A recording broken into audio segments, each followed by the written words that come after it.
Iniakyat na sa korte ang kasong isinampa ng TV host actress na si Rita Daniela na acts of lasciviousness laban sa aktor na si Archie Alemania. Ito ay ayon sa rekomendasyon ng Prosecutor's Office ng Bacoor mula sa mga ebidensyang inilatag ng kampo ng aktres. Ang iba pang detalye tutukan sa Showbiz Report na ito. Formal nang inakyat sa korte ang kasong acts of lasciviousness na isinampa laban kay bubblegum star Archie Alemania. Ito ay sa pagkumpirma ni Atty. Maggie Abraham Garduque, ang abogado ng TV host actress na si Rita Daniela. Ayon kay Garduque, ito raw ay ayon sa resolusyon na acts of lasciviousness mula sa Bacoor Regional Trial Court noong nakaraang buwan.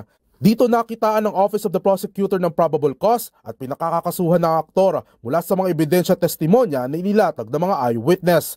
At ngayon, nakatakda na magharap sa korte ang dalawa sa oras na ilabas na ang warrant of arrest laban kay Archie o sakaling voluntaryong pagsuko nito sa mga otoridad. Magugunit ang Oktubre ng nakaraang taon nang magsampa ng kaso ang kampo ni Rita sa Office of the Prosecutor ng Bacoor. Sa statement noon ni Rita, sinabi nitong hinaras raw umano ito ng aktor matapos ang ginanap na Thanksgiving party na dinuluhan ng dalawa. Ayon sa aktres, naganap ang naturang pangharas habang hinahatid ito pauwi na noy akala lamang ni Rita na concern lang daw umano si Archie bilang kuya't kaibigan sa industriya. Samantala, minsan na nagkasama sa trabaho ang dalawa noong nakaraang taon kung saan pareho itong gumanap sa isang hit TV series na Widow's War na pinagbibidahan nila Tonton Gutierrez, Jean Garcia at Rafael Rosel. Para sa MBC TV Network News, sa ngalan ni Showbiz Angel Angelica Cosme, ito si James Galanga ng DZRH TV. Una sa Pilipinas, una sa Pilipino.